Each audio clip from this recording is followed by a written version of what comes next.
लाडकी बहीण योजनेच्या अंतर्गत बऱ्याचशा माता भगिनींनी मला एक अत्यंत महत्त्वाचा प्रश्न विचारला की सर मोबाईल मिळणार आहे का?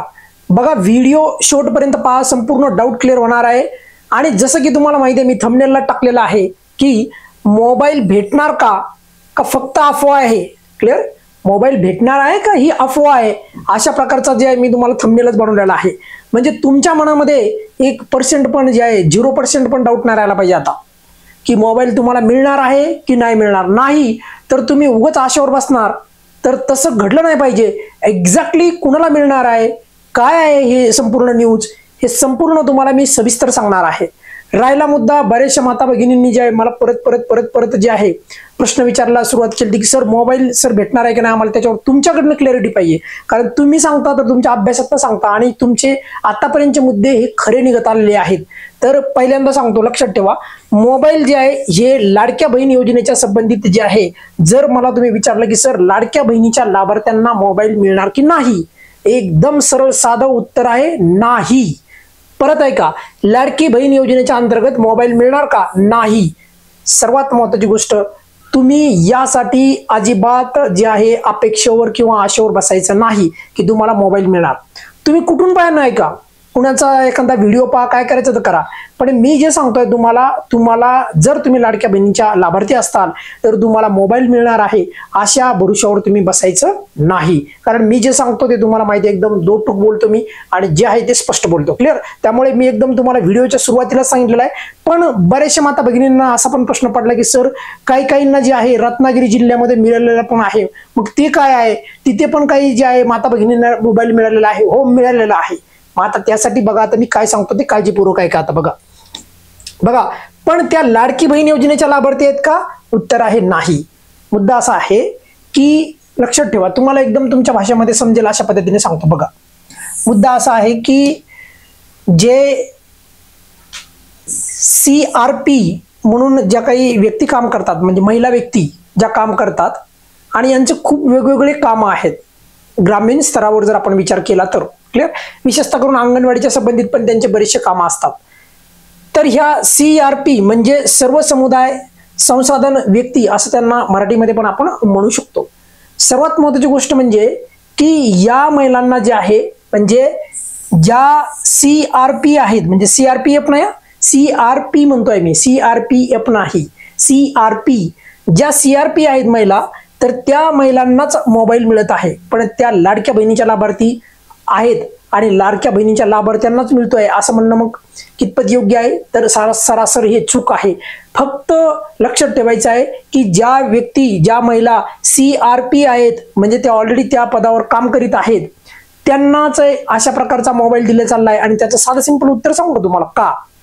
बघा, एकदा एक रिसर्च चालतं, म्हणजे मी न्यूजला आपण वाचतो आहोत, म्हणजे मी पण ते स्वतः पाहिलं होतं. त्यामध्ये जवळपास असं कळलं होतं की 50% ज्या महिला आहेत, म्हणजे CRP, त्यांच्याकडे मोबाईलच नाहीत. मग ज्यांच्याकडे मोबाईल नाहीत, मग त्या काम कसं करणार?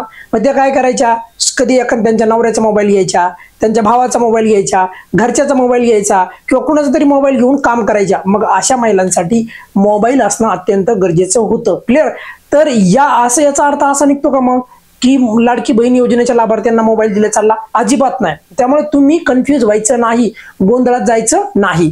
राहिला मुद्दा की या व्यक्ती ज्या आहेत, बघा, या CRPF म्हणजे राज्य ग्रामीण अभियान किंवा उमेद स्कीम आहे एक, उमेद महाराष्ट्र ग्रामीण जीवन उन्नती या अभियानाअंतर्गत ज्या काही महिला काम करतात किंवा जे व्यक्ती याच्याशी संबंधित आहेत, तर त्यांना मोबाईल जे आहे त्यांना वितरण सुरू होणार आहे.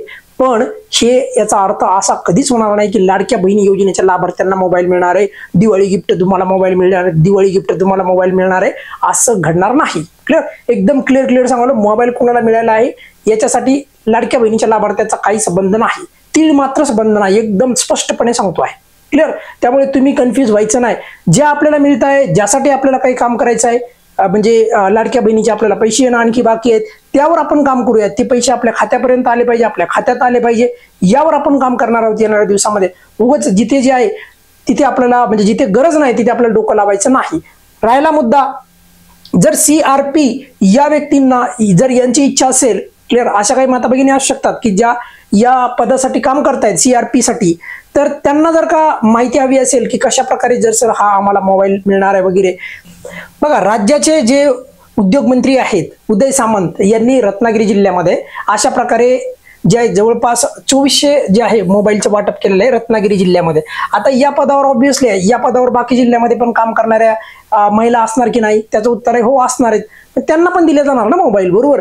पण मग याचा अर्थ असा कधीच निघत नाही की लाडक्या बहिणीच्या लाभार्थ्यांना मोबाईल दिले चालले आहेत. कारण की बऱ्याचशा ग्रामीण भागामधून माता भगिनी असतात, ते अपेक्षेवर बसतात, सर नाही मला मोबाईल पाहिजे, सर मला फॉर्म कसा भरायचा सांगा, सर सर मला पण पाहिजे. बघा लक्षात ठेवा, जर तुम्हाला खरंच मोबाईल मिळाला असता तर मी अजिबात तुम्हाला सांगतोय दिरंगाई केली नसती, पटकन सांगितलं असतं असा असा फॉर्म आहे, अशा पद्धतीने करायचं आहे. तुम्हाला माता भगिनींनो मोबाईल नाही मिळणार, काळजी करू नका. कारण की तुम्हाला जे पैसे मिळतात त्याच्यातनं तुम्ही बऱ्याचशा काही गोष्टी करू शकतात. क्लिअर. हा मोबाईल पण यासाठी दिला चालला कारण यांच्याकडे स्वतःचा मोबाईल नाही, त्या दुसऱ्याचा मोबाईल घेऊन काम करतायत. त्यामुळे त्यांना जे आहे मोबाईल देण्याचं काम जे आहे आता सध्या सरकारने इथून पुढे चालू केलेलं आहे. आणि त्यांची संख्या काही जास्त आहे का? नाही. मग आता राहिला मुद्दा की सर यासाठी आम्ही फॉर्म कसा भरायचा आहे वगैरे वगैरे, तर लाडक्या बहिणीच्या लाभार्थ्यांना कुठल्याही प्रकारचा फॉर्म भरायची गरज नाही. आता तुम्हाला फॉर्म भरायचा का? नाही.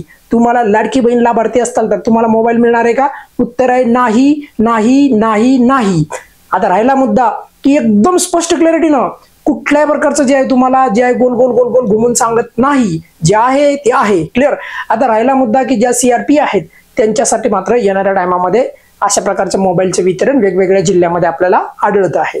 राहिला मुद्दा की एक आपण जे बोलत होतो की भाऊबीजेची दिवाळी ओवाळणी, त्यालाच आपण 2 महिन्याच्या अगोदरची म्हणजे नोव्हेंबर आणि ऑक्टोबर आणि नोव्हेंबर या 2 महिन्याचं जे वितरण आहे आणखी तेवढ्या मोठ्या स्तरावर ते चालू झालं नाही म्हणजे वितरण चालू झालं म्हणजे पैसे भेटायला सुरुवात झालेले आहेत.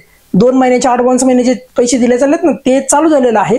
पण त्यांची संख्या म्हणजे ते जास्त स्पीडनं त्याच्यात तेवढं वितरण चालू नाही. तर येणाऱ्या टायमामध्ये तुम्हाला जे जसं की आपल्याला तिसरा हप्ता पटपट पटपट काही लोकांना मिळाला, डायरेक्ट 4,500 रुपये मिळाले, तशाच पद्धतीने त्यावेळेस होऊ शकतं. आणि त्याच वेळेस जे आहे बऱ्याचशा लोकांना ज्यांना आतापर्यंत 1 रुपया नाही आला त्यांना डायरेक्ट 7,500 रुपयाचा मेसेज येऊ शकतो. या व्यतिरिक्त तुमचा कुठलाही प्रश्न असेल तर कमेंट बॉक्समध्ये, व्हिडिओच्या खाली कमेंट बॉक्स असतो, तिथे तुम्ही प्रश्न विचारा. मी संपूर्ण तुमच्या कमेंट्स वाचत असतो आणि त्यामध्ये तुम्हाला व्हिडिओद्वारे किंवा मी स्वतः तिथे तुम्हाला उत्तर देण्याचा प्रयत्न करतो. तुर्तास या व्हिडिओमध्ये इथेच थांबेल. तुमच्या मनामधलं संपूर्ण कन्फ्युजन दूर झालं असेल. अशाच प्रकारे जर तुम्हाला एकदम प्रामाणिक स्पष्टपणे जर माहिती हवी असेल तर आपल्या चॅनलला सबस्क्राईब करायचे आणि जास्तीत जास्त लोकांना जे आहे तुम्ही या चॅनलला शेअर करायचे, जेणेकरून त्यांना पण अगदी योग्य आणि जे तुमच्या कामाची आहे ती माहिती मिळेल. धन्यवाद.